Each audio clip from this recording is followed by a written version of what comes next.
ओम शांति, ओम शांति, ओम शांति। आज बाबा कह रहे मीठे बच्चे, बाप आए हैं तुम्हें ज्ञान से शुद्ध खुशबूदार फूल बनाने के लिए। तुम्हें कांटा नहीं बनना है, कांटों को इस सभा में लाना भी नहीं है। जो दुख देने वाले बच्चे हैं, बाबा कहता है उनको लाना भी नहीं है और खुद भी नहीं बनना है। प्रश्न है, जो बच्चे याद की यात्रा में मेहनत करते हैं उनकी निशानी क्या होगी? जो बच्चे बाप की याद में रहते हैं, आत्मिक स्थिति में रहते हैं, उनकी निशानी क्या होगी? उत्तर है, याद की मेहनत करने वाले बच्चे बहुत खुशी में रहेंगे।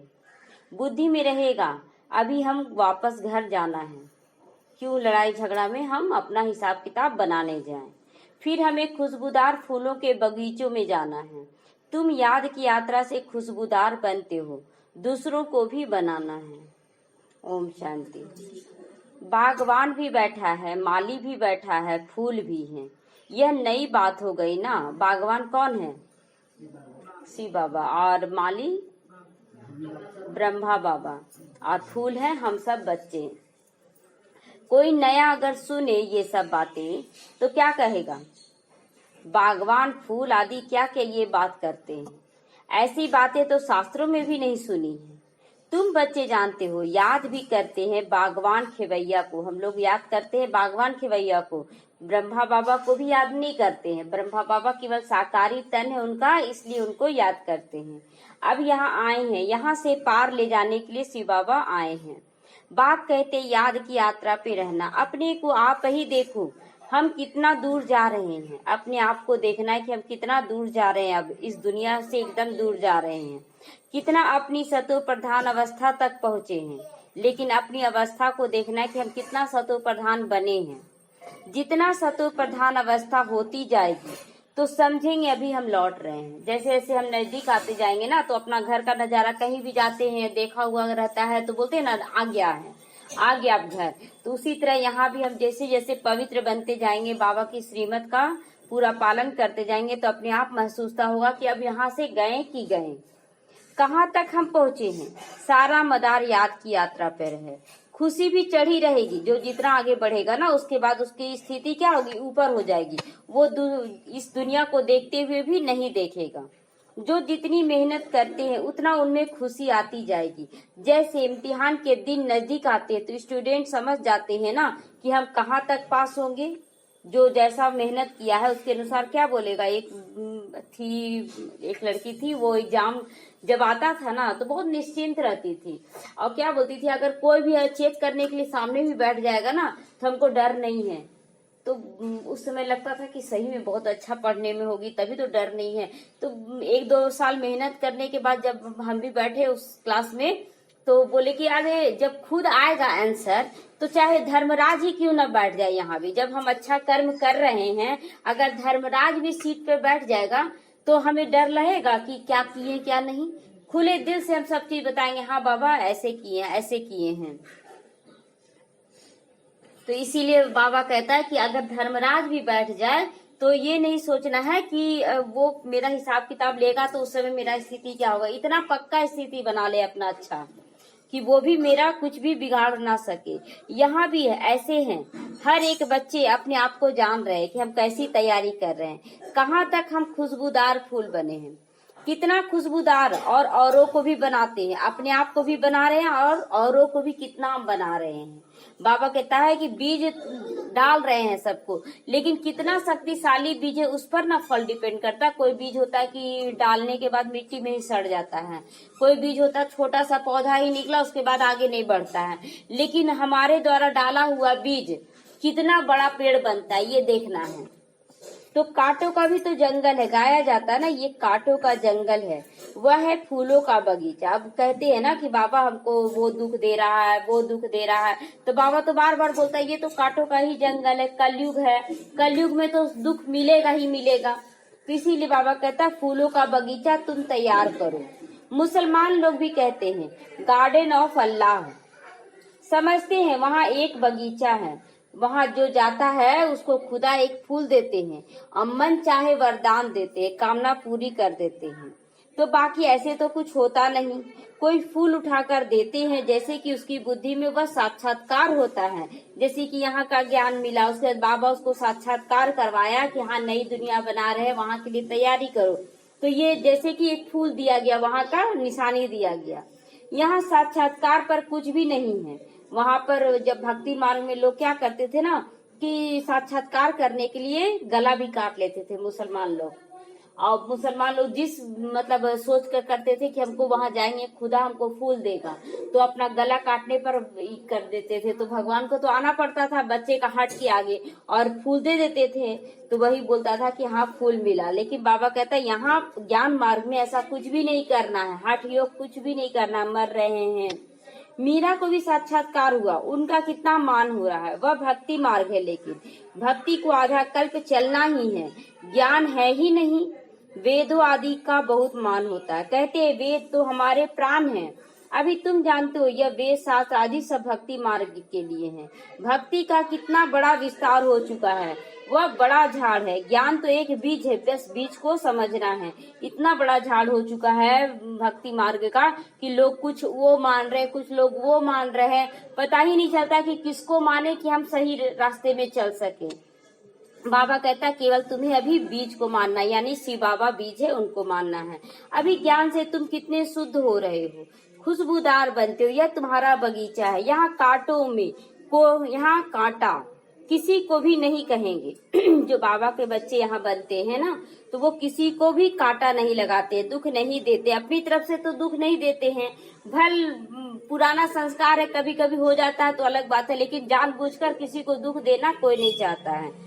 यहाँ कोई विकार में भी नहीं जाते हैं। तो कहेंगे इस बगीचे में एक भी कांटा नहीं है। कांटा है कलयुग में, हम तो संगम युग पर है, पुरुषोत्तम संगम युग पर। इसमें कांटा कहाँ से आएगा? जो परमात्मा फूल बना रहा तो कांटा तो रहेगा नहीं। अगर कोई कांटा बैठा भी है तो अपने को ही नुकसान पहुंचा रहा। अगर कोई झूठ बोलकर इंद्रप्रस्थ में कोई चल जाता है मनुष्य, तो क्या दिखाते हैं कि उसका बदबू आने लगता है। और जैसे कि उसमें दिखाते ना अमृत पिलाते हुए, उसमें एक राक्षस देवता का स्वरूप बनाकर बैठ गया था, तो उसको पहचान लिया जाता है कि हाँ ये है, तो उसको फिर मारने के लिए दौड़ते हैं। तो उसमें मारने के लिए दौड़ते हैं। यहाँ पर भी क्या होता है ना कि कोई अगर विकार जा रहा तो उसका स्थिति से पता चल जाता है कि ये भी कैसा है, तो फिर उसको समझाने दिया जाता है कि ऐसे में ऐसे करो। इसमें ज्ञान परियां बैठी हैं, ज्ञान डांस करने वाली है परियां। मुख्य के नाम जानते हो ना, पूखराज परी, नीलम परी आदि आदि नाम पड़ गए। तुम बच्चों पर ही वो नाम पड़े हैं। वहाँ फिर 9 रतन गाए जाते, परंतु यह कौन है यह किसी को भी पता नहीं। बाप सिर्फ कहते मुझे याद करो। तुम बच्चों की बुद्धि में अब समझ है। 84 का चक्र भी अब बुद्धि में आ गया कि कैसे कैसे हमारा जन्म होगा। शास्त्रों में तो 84 लाख कह दिया है। मीठे मीठे सीखे लदे बच्चों को बाप ने समझाया है, तुमने ही 84 जन्म लिए हैं। अब तमो प्रधान से सतो प्रधान बनना कितना सहज हो गया, जब हर जन्म का पाठ हमें मालूम हो गया कि हमारा पाठ कितना हीरो पाठ है। बोलते हैं बाबा कि तुम्हारा पाठ हीरो पाठ है। हीरो पाठ कहने का मतलब हर जन्म में क्या होगा, हमारी स्थिति ऊपर रहेगी। तो इस जन्म में भी तो हमारी स्थिति ऊपर ही हो गई ना। भले अभी दुनिया वाले ना समझे, लेकिन आने वाला समय में उन लोगों को भी समझ में आएगा। तो बाबा हम लोगों को इस जन्म में भी नीचा नहीं रहने दिया, कितना ऊंचा उठा दिया। तो भगवान उवाच, बच्चों के प्रति माँ में कब याद करो। भगवान बार बार कहते हैं बच्चों को कि मन से मुझे याद करो। अभी तुम बच्चे खुशबूदार फूल बनने के लिए अपने को आत्मा समझकर बाप को याद करो।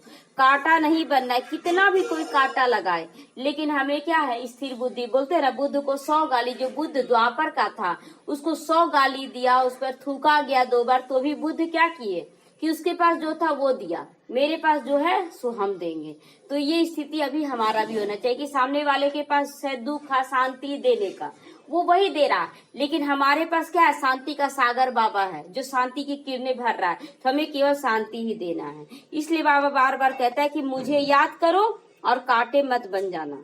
यहाँ सभी मीठे मीठे फूल बैठे हैं ना, मीठे फूल के पास क्या रहता है, भौरा जाता ही है रस चूसने के लिए।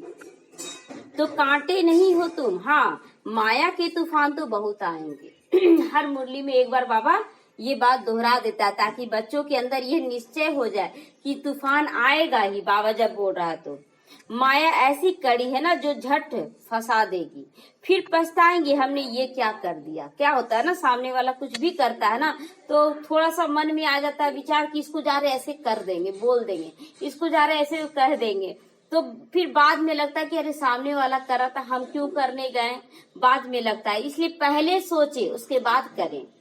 हमारी तो कमाई चट हो जाएगी ना वैसा करने से, वो तो आया ही नहीं ज्ञान में। लेकिन अगर हम वैसा कर देते तो हमारी तो सारी कमाई 1 सेकंड में समाप्त हो जाएगी।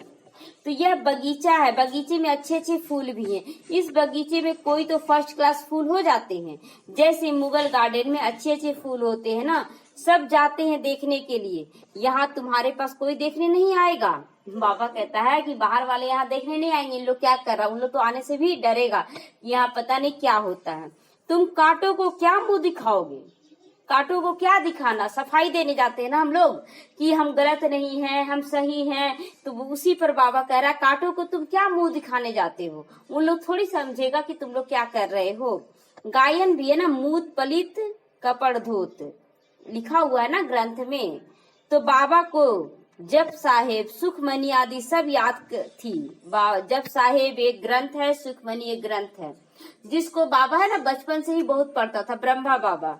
तो बाबा कहता था उसमें पढ़ता था बार बार मूत पलित कपड़ा धोत, तो नहीं समझता था उस समय क्या होता है। अखंड पाठ भी करता था इसका। 8 वर्ष का था तो पटका भी बांधता था, रहता ही में था, सब कुछ करता था। ब्रह्मा बाबा अपना 8 साल का बता रहा है कहानी, शिव बाबा उनका कहानी बता रहा है। मंदिर की चार्ज सारी हमारे ऊपर थी। अब बाबा बोल रहा है कि सारा मंदिर का काम किया मेरे ऊपर थी। तो वही सोचता था कि मूत पलित कपड़ धोत का मतलब यही होता है कि मंदिर का पूरा जिम्मेवारी संभालना। तो अभी समझते हैं ना मूत पलित कपड़े धोने का अर्थ क्या है। पहले तो नहीं समझते, तो सोचते थे यही है, सेवा है। लेकिन अब जब ज्ञान में आए ब्रह्मा बाबा तब समझे कि इसका अर्थ क्या है। महिमा सारी बाबा की है, शिव बाबा की महिमा है ना, कि जो हम लोगों को धो रहा है, ज्ञान द्वारा धो रहा। हम लोग क्या है कि गंदे में सने हुए थे, हम लोगों को धोकर साफ कर रहा है।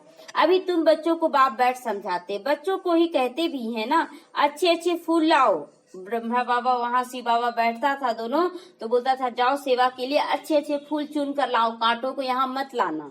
जो अच्छे अच्छे फूल लाएंगे वह अच्छा फूल माना जाएगा, जितना ज्यादा जो फूल लाएगा उतना अच्छा वो माना जाएगा। सभी कहते हम तो लक्ष्मी नारायण बनकर ही रहेंगे बाबा, गोया गुलाब के फूल हो गए ना।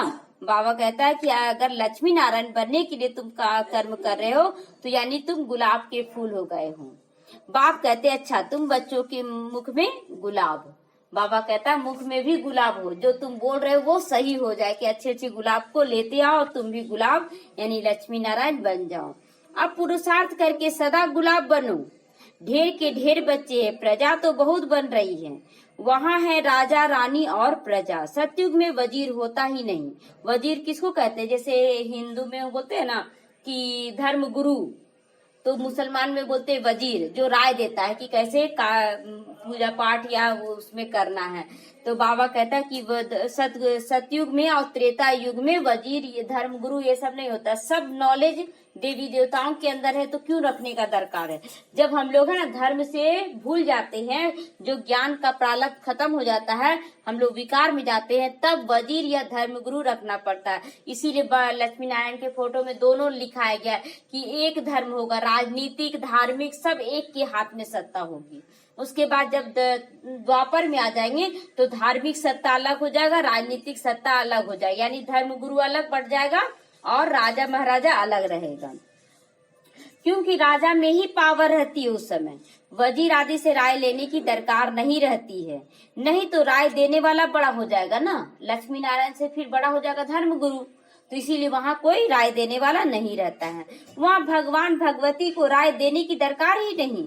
वजीर आदि तब होते हैं ना जब पतित बन जाते हैं, धर्म को छोड़ देते हैं। भारत की ही बात है, जब और कोई खंड होता नहीं जहाँ राजाओं को माथा टेकते हूँ। बाबा कहता है कि जब सतयुग में होता है तो वहाँ और कोई खंड नहीं, केवल भारत खंड ही रहता है। तो वहाँ ऐसा नहीं होता कि राजा ही राजा को माथा टेके, यानी देवी देवताओं को जैसे राजा लोग माथा टेकते हैं ना, तो देवी देवता भी क्या थे, महाराजा महारानी थे ना। तो उनको द्वापर वाले राजा माथा टेकते, वहां नहीं होता है। यहाँ ही दिखाया जाता है ज्ञान मार्ग में पूज्य, अज्ञान मार्ग में पुजारी। वह डबल ताज, वह सिंगल ताज। ये डबल ताज किसको कहते हैं? हाँ, विश्व राज्य का। और द्वापर में सिंगल ताज हो जाएगा, पवित्रता का जो लाइट का ताज होता है वो खत्म हो जाता है। भारत जैसा पवित्र खंड कोई होता नहीं, पैराडाइज कहो, बहिष्ठ कहो, सब भारत ही था। तुम उसके लिए ही पढ़ रहे हो। अभी तुमको फूल बनना है। बागवान आया हुआ, माली भी है यहाँ बैठा हुआ। माली नंबरवार लेकिन हो जाते, माली ब्रह्मा बाबा के बाद और जितने भी माली हैं सब नंबरवार हो गए। तो कोई कुछ धारण किया, कोई कुछ धारण किया।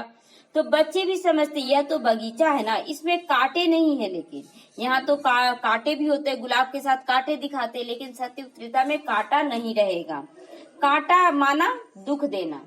कांटा अगर किसी को चुभ गया तो दुखी होगा ना गुलाब तोड़ने में। तो बाबा कहता है कि कांटा माना दुख देना। बाप तो किसी को दुख देने नहीं बोलते हैं, ना ही दुख देते हैं। वह है ही दुख हरता सुख करता। कितना मीठा बाबा है। अगर कोई याद करता है तो उसको सहयोग दे देता है, नहीं याद किया तो बोलते हैं ठीक है कोई बात नहीं, किनारा पकड़ लेता है। तो प्यारा भी है तो न्यारा भी है। तुम बच्चों को बाप पर बहुत प्यार होना चाहिए। बाप भी बच्चों को बहुत प्यार करते। यह पढ़ाई है। बाप कहते हैं तुमको प्रैक्टिकल में भी पढ़ाने आया हूँ। यह भी पढ़ता है ब्रह्मा बाबा, पढ़कर फिर पढ़ाओ भी। कांटों को फूल बना कर लाओ। भारत महादानी गाया हुआ है ना, क्योंकि अभी तुम बच्चे महादानी बनते हो। भारत में ही पहले बच्चे तैयार किए शिव बाबा, ब्रह्मा बाबा के द्वारा। उसके बाद यहाँ से बच्चों को तैयार करके विदेश भेजा गया। तो इसीलिए बाबा कहता है भारत महादानी गाया हुआ है। अविनाशी ज्ञान रत्नों को तुम दान करते हो ना। बाबा ने समझाया आत्मा ही रूप बसंत है। बाबा भी रूप बसंत, उसमें सारा ज्ञान, ज्ञान का सागर, परम पिता परमात्मा अथॉरिटी है। अब रूप बसंत का मतलब क्या हुआ बताया जा चुका है। रूप बसंत का मतलब रूप बनना, मतलब कि ज्ञान गुण शक्तियों का अपने अंदर धारण करना, अपने आप को वैसा स्वरूप बना लेना जो बाबा का स्वरूप है। बाबा सागर है, हमें स्वरूप बन जाना, सुख देने का क्षमता रखना है, शांति देने का बनना है। अपने आप का स्वरूप क्या है? देवी देवताओं का स्वरूप बना लेना। तो रूप हो गया। और बसंत का मतलब है फिर दूसरों को देना। तो शिव बाबा भी रूप बसंत हुआ और हम आत्माएं भी अभी रूप बसंत बन रही है। पहले तो अपने आप को तैयार की, उसके बाद देने के लिए आगे बढ़ी। तो रूप बसंत का मतलब यही हुआ। तो बाबा कहता है कि शिव बाबा भी रूप बसंत है, ज्ञान का सागर है, परम पिता परमात्मा अथॉरिटी है। ज्ञान का सागर एक बाप है, इसीलिए गाया जाता है सारा समुद्र को स्याही बना लो तो भी खूटने वाला नहीं है। बाबा कहता है पूरा स्याही बना लो समुद्र का, धरती को पेपर बना लो, जंगल को कलम बना लो, तो भी शिव बाबा की महिमा को लिख नहीं पाओगे। इतना उनकी महिमा है। वो तो शॉर्टकट में बाबा समझा दे रहा है, लेकिन इतना सारा मुरली में इतना ज्ञान भरा हुआ, क्या इतना ज्ञान धारण हो रहा है? इतना ज्ञान धारण नहीं हो रहा। उसका कुछ कुछ पॉइंट हम लोग धारण कर सकते, इसीलिए स्वरूप बोला जाता। सागर हम लोगों को नहीं, मास्टर सागर बोला जाता, सागर नहीं। सागर तो शिव बाबा है। अगर किसी को बोलने भी जाए ना तो घंटा 2 घंटा करेंगे, उसके बाद क्या होता है समझ में नहीं आने लगेगा कि क्या समझाएं आगे। और शिव बाबा क्या है, वो समझाता जा रहा है, कितना साल से समझा रहा मुरली, लेकिन खत्म नहीं हो रहा है। तो इसीलिए बाबा कहता है समुद्र को अगर स्याही भी बना लो तो खूटने वाला नहीं है। और फिर सेकंड में जीवन मुक्ति का भी गायन है। और ये भी कहा जाता है कि इस ज्ञान का तो सागर है वो, लेकिन सेकंड में क्या कर दिया, हम लोगों को जीवन मुक्ति का ज्ञान दे दिया कि कैसे हम लोग आत्मा समझे, ड्रामा को समझे, परमात्मा को समझे और अपना श्रेष्ठ कर्म करें। तुम्हारे पास कोई शास्त्र लेकर कोई नहीं बैठा है। शास्त्र लेकर बाबा थोड़ी बैठता है यहाँ पर। वहां तो कोई पंडित आदि के पास जाओगे तो समझो कि यह पंडित बहुत पढ़ा हुआ अथॉरिटी है, केवल शास्त्र की बातें करने लगता है वो, तो समझते नहीं पूरा शास्त्र ये पढ़ा हुआ है। इसने सब वेद शास्त्र कंठ किए हैं। फिर संस्कार ले जाता है, छोटेपन में वह अध्ययन कर लेता है। बाबा कहता है कि देखिए बहुत सारे बच्चे क्या है, जन्म जब लेते हैं तो शास्त्र का ज्ञान देने लगता है। छोटा छोटा बच्चा दिखाते हैं ना टीवी में, तो बाबा कहता है कि जो पिछले जन्म का पढ़ा हुआ है ना वो संस्कार ले जाता है, वही फिर उसका याद आने लगता है। तुम संस्कार नहीं ले जाते हो, तुम पढ़ाई की रिजल्ट ले जाते हो। बाबा कहता है तुम पढ़ाई की रिजल्ट डायरेक्ट ले जाते हो, वहाँ प्रारब्ध भोगने जाते हैं ना, तो केवल रिजल्ट लेकर जाते हैं कि हमें ये पोजीशन मिलेगा, हमें ये पोजीशन मिलेगा। तुम्हारी पढ़ाई यहाँ पूरी हो जाती है, रिजल्ट निकलेगी तो वह पद पाकर वहाँ जाएंगे, ज्ञान थोड़े ही ले जाएंगे। किसी को सुनाना है क्या? वहाँ सब तो भरपूर रहेंगे, तो वहाँ ज्ञान किसी को सुनाने की दरकार ही नहीं है। यहाँ तो तुम्हारी पढ़ाई है, जिसकी प्रारब्ध नई दुनिया में मिल जाएगी। तुम बच्चों को बाप ने समझाया है, माया भी कोई कम शक्तिवान नहीं है, लेकिन यहाँ पर अगर बाप आया पढ़ाने के लिए तो माया भी शक्तिवान होकर आई है। माया को शक्ति है दुर्गति में ले जाने की, परंतु उनकी महिमा थोड़े ही करेंगे। अब उसका कितना भी शक्ति हो माया का, लेकिन वो दुर्गति में ले जाती तो उसकी महिमा नहीं करते हैं हम लोग, वो नीचे गिराने वाली। वह तो दुख देने में शक्तिवान है ना, तो उसको क्यों याद करे? बाबा सुख देने में शक्तिवान है, इसीलिए उनका गायन है। यह भी ड्रामा बना हुआ है, तुम सुख उठाते हो, दुख भी उठाते हो। यहाँ पर क्या होता है, सुख भी उठा रहे हैं तो दुख भी मिलता है। हार और जीत किसकी है इसका मालूम होना चाहिए, किसका होगा जीत? कितना भी दुख और सुख मिल रहा है, फिर भी जीत तो बाबा के बच्चों का होता है, पांडवों का होता है। बाप भी भारत में आते, जयंती भी भारत में मनाई जाती है। यह किसी को पता नहीं कि शिव बाबा कब आया, क्या कर गया, नामो निशान तक बाबा क्या करता, गुम कर देता, क्योंकि शिव बाबा को अपना महिमा कराने का कोई शौक नहीं है। वो बोलता है कि नहीं, हमको महिमा नहीं करना है, लेकिन जो याद है ना, जो संस्कार है ना, वो द्वापर से याद आने लगता है, जिसके कारण हम लोग शिव बाबा को पूजने लगते हैं। लेकिन शिव बाबा अपना कोई महिमा नहीं चाहता है, इसीलिए नामो निशान तक गुम कर देता है। कृष्ण बच्चे का नाम दे देता है कि इसके द्वारा, इसीलिए पूरा कल्प, आधा कल्प क्या करते हैं हम लोग, कृष्ण को ही सामने लेकर पूजने लगते हैं। वास्तव में बिलीवेड बाप की महिमा अलग है, कृष्ण की महिमा अलग है। कृष्ण क्या है, पुरुषार्थी है, और शिव बाबा क्या है, सागर है, करवाने वाला है। वह निराकार है, यह साकार है। कृष्ण की महिमा है सर्वगुण संपन्न, 16 कला संपूर्ण, और शिव बाबा की महिमा एकदम अलग है, लेकिन वो महिमा नहीं करवाते हैं। वो ज्ञान गुण शक्तियों का सागर है, और ये जो कृष्ण की आत्मा है वो गुण ज्ञान गुण शक्तियों का स्वरूप है, बनता है। तो इसीलिए बाबा कहता है कि जिसमें गुण है तो अवगुण भी होगा, इसीलिए बाप की महिमा अलग है। बाप को अकाल मूर्त कहते हैं ना, वो कभी अवगुण में नहीं आता, वो कभी जन्म मरण में नहीं आता है। हम भी अकाल मूर्त हैं, आत्मा को काल नहीं खा सकता, लेकिन आत्मा काल मूर्त का ये तख्त हम लोग लेते हैं शरीर का, उसके बाद जन्म मरण में आते नीचे गिरते हैं। हमारा बाबा ही फिर सुख देता है, इसीलिए गाते हैं, दुख में सिमरन सब करे, सुख में करे न कोई। सतयुग त्रेता में फिर हम इतना लेकर जाते हैं कि वहाँ बाबा को याद करने की जरूरत ही नहीं पड़ती। बाबा भी क्या करता है, उस समय हम आराम करते हैं, तुम लोगों को सुख भोगने के लिए छोड़ देते हैं।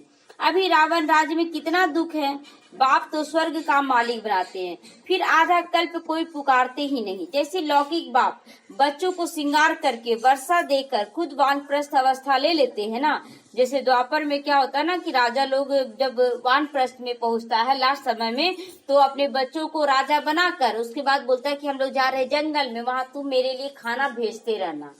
तो इस तरह से बोलकर चला जाता है। सब कुछ बच्चों को देखकर कहेंगे अभी हम सत्संग में जा रहे हैं, कुछ खाने के लिए भेजते रहना। यह बाबा तो ऐसे नहीं कहेगा, शिव बाबा तो ऐसा नहीं कहेगा कि हम परम धाम में जा रहे हैं तो हमको कुछ भेजना, उनको लेने का जरूरत ही नहीं है।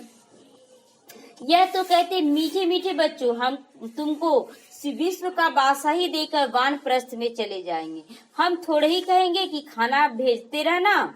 लौकिक बच्चों का तो फर्ज होता है कि अपने पिता की भी संभाल करना, नहीं तो वो खाएंगे क्या। यह बाप तो कहते मैं निष्काम सेवाधारी हूँ, मैं तुमसे कुछ भी नहीं लेता हूँ। मनुष्य कोई निष्काम थोड़े ही हो सकता, मनुष्य कितना भी बच्चों को पालना करे, सोचे हम निष्काम कर रहे हैं, निस्वार्थ ममता लुटा रहे हैं, लेकिन नहीं होता है। वो बुढ़ापे में फिर बुढ़ापे की लाठी बनाना पड़ता अपने बच्चों को। तो बाबा कहता है अगर वो निष्कामी हो जाएंगे ना तो भूखों मर जाएंगे माँ बाप, लौकिक माँ बाप। तो हम थोड़े ही भूखों मरेंगे, हम तो अभोक्ता हैं। तुम बच्चों को विश्व की बादशाही देकर हम जब विश्राम करने चले जाते हैं, फिर हमारा पाठ बंद हो जाता है, फिर भक्ति मार्ग में शुरू होता है। यह अनादि ड्रामा बना हुआ है जो राज बाबा समझा रहा है। वास्तव में तुम्हारा पाठ सबसे ज्यादा होता है, तो इजाफा भी तुमको बहुत ज्यादा मिलना चाहिए, ये बाबा कहता तुम्हारा पाठ हमसे भी ज्यादा है, क्योंकि तुम सतयुग से लेकर कलयुग तक पाठ बजाते हो, और मेरा पाठ क्या है, शिव बाबा का पाठ क्या है, सतयुग त्रेता तक आराम करता है। तो इसीलिए बाबा कहता है कि परम धाम भी बच्चे मेरे मालिक हैं, और सतयुग से कलयुग तक भी बच्चे मेरे मालिक रहेंगे। तो मैं आराम करता हूँ, तुम पूरे ब्रह्मांड के भी मालिक बन जाते हो, विश्व के भी मालिक बन जाते हो, तुम्हारा नाम बड़ा हो जाता है। इसीलिए फिर कृष्ण का गायन होने लग जाता है। यह ड्रामा का राज भी तुम जान गए हो, तुम तो हो ज्ञान के फूल, दुनिया में एक भी नहीं जो फूल कहला सकते अपने आप को। कितना भी लोग भक्ति करे, कितना भी पूजा पाठ करे, लेकिन एक दिन पूजा पाठ किया, 10 दिन वो क्या करता, विकार में जाता है। खान पान रहन सहन सब कुछ विकारी। एक दिन क्या किए कि स्थूल में घर सब कुछ साफ किए, उसके बाद अपने आप को ही खा पी कर गंदा कर लिए। तो बाबा कहता वो तो फूल कहलाने के लायक ही नहीं है। तो बाबा कहते हैं दुनिया में एक भी नहीं जो फूल बन सकते हैं, सब कांटे हैं। भले वो अपने आप को महिमा करे, हम बहुत अच्छा से करते हैं, बहुत अच्छा रहते हैं, लेकिन है नहीं। रात दिन का फर्क है बाबा के बच्चों में और भक्ति मार्ग के बच्चों में, रात दिन का फर्क है। यहाँ बच्चे क्या कर रहे हैं, अंदर बाहर सब तरफ से है ना फूल बन रहे हैं। किसी कोई कितना भी दुख दे रहा है, दुख नहीं देना है, अंदर से भी सच्चाई बाप दादा के अनुसार क्या पवित्रता को धारण करके हम लोग उनको मान रहे हैं। वह तो रात में है, यानी अंधेरे में है, तुम हो दिन के प्रकाश में। वो लोग क्या है, जैसे अंधेरे रूम में गए, भले सामान कहीं भी रख दिए, पता ही नहीं चलेगा कौन सामान कहाँ रखें। उसी तरह इन लोग भक्ति मार्ग के लोग हैं कि भक्ति मार्ग में कर रहे, उन लोगों को पता ही नहीं चल रहा कि हम अच्छा कर रहे हैं कि बुरा कर रहे हैं, और ज्ञान में आने के बाद हम लोगों को पता चलता है कि हम लोग अच्छा कर रहे हैं। तो आजकल देखो वन उत्सव करते रहते हैं, अब भगवान मनुष्यों का वन उत्सव करेंगे क्या, वन उत्सव मनाएंगे। बाप देखो कैसी कमाल करते, जो मनुष्य को देवता, रंग को राजा बना देता। अभी बेहद का बाप से तुम सौदा लेने आए हो, कहते हो बाबा हमको रंग से राजा बना दो, यह तो बहुत अच्छा ग्राहक है। उनको तुम कहते हो दुख हरता सुख करता, ये तो बहुत अच्छा ग्राहक भी बन गया शिव बाबा कि हम लोगों का सारा दुख ले रहा है, हमारा सारा किचड़ा ले रहा है, और सब कुछ अच्छा अच्छा बनाकर दे रहा है। तो बाबा कहता बहुत अच्छा ग्राहक मिला है, इन जैसा दान कोई होता ही नहीं, वह सुख देने वाला है ना। बाप कहते भक्ति मार्ग में भी मैं तुमको देता हूँ, भक्ति मार्ग में भी बाबा ही देता है। यह ड्रामा में नूंद है साक्षात्कार आदि का। तो बाबा कहता भक्ति मार्ग में मेरा आने का पाठ नहीं है ना, तो वहीं से बैठकर क्या करते, उस रूप का साक्षात्कार कराते हैं। और यहाँ ज्ञान मार्ग में डायरेक्ट आया हुआ है, तो दोनों में अंतर है। तो उसमें अगर नहीं दिखाएगा अपना स्वरूप, तो भक्ति मार्ग में लोग मूंझ जाएंगे कि इतना भक्ति करे, गला काट लेते हैं, या तो काशी में जाकर डुबकी लगा के मर जाते हैं। तो बाबा कहता है अगर नहीं दिखाएंगे उन लोगों को, तो उन लोग तो बेचैन हो जाएगा, लेकिन मेरा आने का तो पाठ है नहीं। अब बाबा बैठ समझाते, मैं क्या क्या तुम्हारे लिए करता हूँ सुनो। ये सब बाबा समझा रहा कि कितना बाबा करता, आगे चलकर समझाते रहेंगे। आखिरी अंत में तुम नंबरवार कर्मातीत अवस्था को पालोगे। यह सब ड्रामा में नूंद है, फिर भी पुरुषार्थ तो कराया जाता है ना। ठीक है आ गए हो, लेकिन अब अच्छे से अच्छा बनाने के लिए बाबा कहता तैयारी तो कराना पड़ेगा। बाप को याद करो, अभी बरोबर यह महाभारत लड़ाई भी लग रही है। महाभारत लड़ाई क्यों बोला गया, भारत महा में भारत ही क्यों जोड़ा गया है, तो विश्व युद्ध, लेकिन कहते महाभारत क्योंकि भारत अविनाशी खंड है ना, सारा विश्व तो समाप्त हो जाएगा, तो इसीलिए महाभारत लड़ाई कहते कि भारत ही विनाश के पहले भी था, भारत ही विनाश के बाद भी रहेगा। इसीलिए महाभारत विश्व युद्ध यहाँ नहीं कहा गया, महाभारत युद्ध कहा गया है। सब खत्म हो जाएंगे, भारत अविनाशी बच जाएगा, बाकी भारतवासी ही रह जाएंगे, फिर तुम विश्व पर राज करोगे। अभी बाप तुमको पढ़ाने आए, वही ज्ञान का सागर, यह भी खेल है, इसमें मूंझने की बात नहीं है।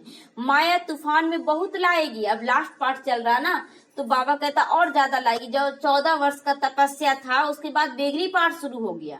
अब बेगरी पाठ के बाद सारे बच्चों को क्या किया गया, घर भेज दिया गया कि जाओ उसी घर में जाओ। वही पाठ अभी शुरू हो चुका है। माउंट आबू से जितने भी भाई लोग हैं सबको अब घर भेजा जा रहा है, समर्पित भाइयों को भी सरकार की तरफ से। उस समय तो ब्रह्मा बाबा द्वारा भेजा गया, अभी सरकार की तरफ से बोला गया कि यहाँ भीड़ नहीं लगाना है, तो केवल कुछ एक समर्पित बहनें ही वहाँ टिक रही हैं, बाकी सबको घर भेज रहा है। और समर्पित बहनों भी जहाँ जहाँ का सेंटर वहां पर भेजा जा रहा है, ये नहीं कि सब माउंट आबू में आकर रहेंगी। तो तो वो पाठ शुरू हो चुका है सब कुछ। इसलिए बाबा कह रहा है कि बहुत माया तूफान लाएगी। उन लोगों का परीक्षा हो जाएगा ना, अगर वही लौकिक घर में जाएंगे तो उनका स्थिति सोचिए कैसा रहेगा। अगर अच्छा बना के चले तो होगा। इसलिए हम लोग बहुत गृहस्थ वाले बहुत भाग्यशाली आत्मा है। कैसे? हम लोगों को यही रहना है, और यहाँ रहते रहते हम लोगों को तो पता चल गया वो दुख देने वाला आत्मा है, वो दुख देने वाला, और हमको यही रहना है। तो उनका आदत पड़ा हुआ है, लेकिन उन लोगों का तो आदत खत्म हो चुका है। तो सोचिए उन लोगों का तो बहुत बड़ा परीक्षा स्टार्ट हो रहा है। बाप समझाते, लेकिन इससे डरो मत। अगर हम लोगों का भी परीक्षा या उनका भी आ रहा है तो बाबा कहता डरने की बात नहीं है, क्योंकि स्थिति इतना बन चुका है कि तुम उसको पार कर सकते हो। बहुत गंदे गंदे संकल्प आएंगे, गंदे गंदे संकल्प आएंगे कि क्या कर दिया बाबा, कुछ तो नहीं किया, फिर से हमको उसी में ढकेल रहा, विघ्नों में ढकेल रहा। लेकिन नहीं, विघ्नों से घबराना नहीं, क्योंकि बाबा क्या बोला कि सतयुग में तो 9 लाख ही जाएगा ना, 33 करोड़ तो जाएगा नहीं। तो इसीलिए अपने आप को केवल बढ़ाते रहें कि हम कुछ भी गलत ना करें। 9 लाख में भी उस दिन बाबा मुरली में उसमें मैसेज में क्या बोला कि 5-7 लाख ही जाएगा। हाँ, और बाकी 500-700 करोड़ लोगों का गारंटी हम नहीं ले रहे हैं। तो इसलिए आप अपने आप को देखते चले कि हम कितना तैयारी कर रहे हैं। वह भी तब जब बाबा की गोद लेंगे। बाबा कहता बाप की गोद लेने के बाद ही गंदा गंदा संकल्प आएगा। पहले तो कुछ भी नहीं आता था, चलो भगवान दुख दे रहा, सुख दे रहा, जो दे रहा मान लेता था। लेकिन यहाँ गोद लेने के बाद जब दुख बढ़ेगा ना तो और ज्यादा आएगा संकल्प कि क्या हो रहा है। इसलिए विघन में तैयारी शुरू कर दे कि कितना हम लोगों को योग युक्त रहना है। जब तक गोद ही नहीं ली तो माया इतना थोड़ी लड़ेगी। माया इतना करती थी, विघन डालती थी। बहुत बच्चे का संकल्प चलता है, बोलते ना कि जब तक ज्ञान में नहीं थे ना तब तक तो हम भी बोल देते थे, कर देते थे, अब नहीं बोलते तो और ज्यादा आ रहा है। तो इसीलिए बाबा कहता है और ज्यादा माया क्या करेगी, और ज्यादा लड़ेगी।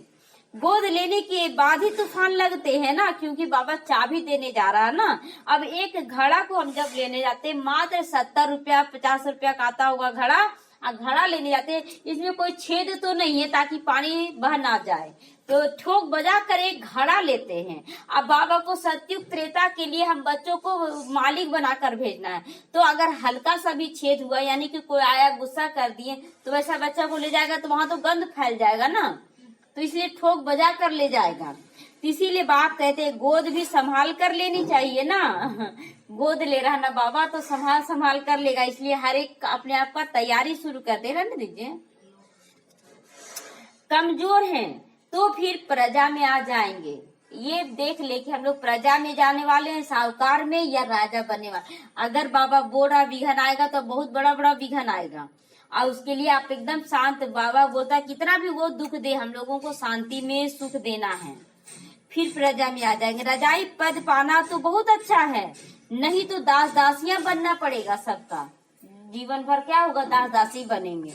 यह सूर्यवंशी चंद्रवंशी राजधानी स्थापन हो रही है। अच्छा, मीठे मीठे सीखी लदे बच्चों प्रति माता पिता बाप दादा का याद प्यार और गुड मॉर्निंग। रूहानी बाप की रूहानी बच्चों को नमस्ते। हम रूहानी बच्चों की ओर से रूहानी माता पिता बाप दादा को याद प्यार गुड मॉर्निंग और नमस्ते नमस्ते।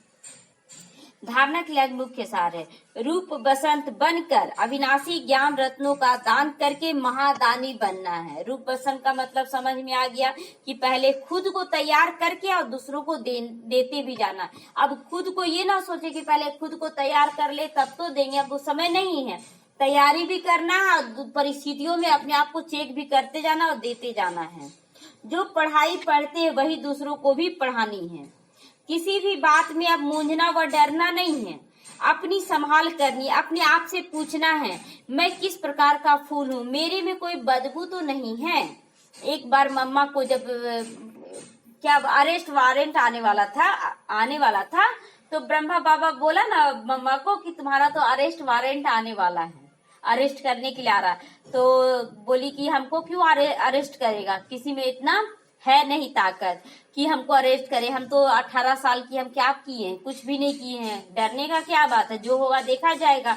तो क्या अरेस्ट वारंट में लिखा हुआ था कि उनकी लौकिक माँ ही साइन की है कि इसको अरेस्ट किया जाए, ये सब का मालिक बन गई है। ये झूठा था। हालांकि उनकी माँ तो बोली कि ये तो एकदम झूठा है, जो लौकिक माँ हमको माँ मान रही है और उनकी बेटी भी एक तरफ हमको माँ मान रही है, वो मेरे प्रति झूठा वारंट नहीं दे सकती है। तो बोले कि बुलाया जाए उसको। बुलाया गया लौकिक माँ को, बोले कि ये तो हम कर ही नहीं सकते, हमको साइन करने दिखाया गया साइन, बोले ये मेरा साइन है ही नहीं। उसके बाद जज के सामने भी एकदम तन कर खड़ा हो गई, डरी नहीं हर बात का। तो जज क्या बोला कि सोचा ना कि बच्चा है इन लोग बच्चा है। तो जज क्या सवाल किया कि दादा को तुम लोग क्या बोलती है? तो बोली हम लोग पिता बोलते हैं। तो बोले कि वो पिता तुमको कैसे सहलाता है? मतलब दिखाया हाथ करके कि ऐसे से सहलाता तो नहीं है गंदर से। तो सोचा ना जज कि लोग कुछ बता देगी इस ढंग से करता है। तो बोले कि आप पिता, आपके कितने बच्चे हैं? तो बताया होगा कि इतना बच्चा है। आप अपनी बेटी को किस टाइप से सहलाते हैं? क्या इस टाइप से सहलाते हैं? एकदम तन कर वो बोली। बाबा कहता है जहाँ सामना करना है वहाँ सामना भी करो। तो बोली कि आप अपनी बेटी को कैसे सहलाते हैं? तो चुप हो गया कि हम अपनी बेटी को ऐसे तो नहीं करेंगे।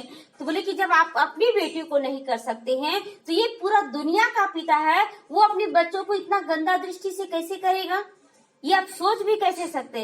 तो जितना वो सवाल पूछते गया ना, मम्मा सारा जवाब देते गई। अंत में जज को भी हार जाना पड़ा और झुक जाना पड़ा और आजाद करना पड़ा। इसलिए विघन तो आया, विघन में वो जज को भी क्या की, अपना बना के गई। तो इसी तरह बाबा भी हम लोग को सावधानी दे रहा है। पहले जैसे मम्मा को दे दिया कि अरेस्ट वारंट आने वाला है, तो हम लोग को भी बाबा बता दिया कि आप बहुत सारा विघन आने वाला है। तो लेकिन मूंझना नहीं है, डरना नहीं है और अपनी भी संभाल करते हुए चलना है। नहीं तो मतलब बोल न दे, कहीं गाली ना दे हम लोग भी, कहीं दुख ना ले ले, ये नहीं करना है। वरदान है, ना उम्मीदी की चिंता पर बैठी हुई आत्माओं को नए जीवन का दान देने वाले त्रिमूर्ति प्राप्तियों से संपन्न भवा। ना उम्मीदी की चिंता में बैठी हुई आत्माओं को नए जीवन का दान देने वाले त्रिमूर्ति प्राप्तियों से संपन्न भवा। संगम युग पर बाप द्वारा सभी बच्चों को एवर हेल्दी, वेल्दी और हैप्पी रहने का त्रिमूर्ति वरदान प्राप्त है ना। ये तीनों वरदान बाबा दे रहा है। तो जो बच्चे इन तीनों प्राप्तियों में सदा संपन्न रहते हैं, उनकी खुश नसीबी हर्षित मुख चेहरा देखकर मानव जीवन में जीने का उमंग उत्साह आ जाता है कि कितना अच्छा है, हम लोगों को भी इससे प्रेरणा लेकर हम लोगों को भी बनना है। तो क्या करें, अपनी खुश नसीबी का गायन करें कि हम कितना खुश नसीब है जो परमात्मा हमें एक जन्म का तैयारी करवा रहा है अनेक जन्मों के लिए। दूसरा, कभी भी मुख दुखित नहीं होना चाहिए कि क्या हो रहा है, कैसे हो रहा, नहीं, हमेशा हंसता खेलता होना चाहिए। तीसरा क्या है, बाबा कहता है कि हमेशा देने वाला काम करना है, क्योंकि अभी मनुष्य जिंदा होते हुए भी नाउम्मीदी की चिता पर बैठ गया है। अब ऐसी आत्माओं को मरजीवा बनाओ। मरजीवा यानी कि दुनिया में रहते हुए हम केवल दे रहे हैं, वो मृत्यु तो आना ही है। तो बाबा कहता है उससे निडर बनाओ, नए जीवन का उसे दान दे दो। सदा याद रहे यह तीनों प्राप्तियां हमारा जन्म सिद्ध अधिकार है। कभी भी मुझे नहीं कि मेरे साथ क्या होगा, गलत तो नहीं हो जाएगा ना। तो बाबा कहता नहीं होगा कभी गलत। तुम तीनों प्राप्तियों का वरदान प्राप्त कर चुके हो, तुम्हारा जन्म सिद्ध अधिकार है। क्यों आपका ध्यान उलझा हुआ है उसके पीछे?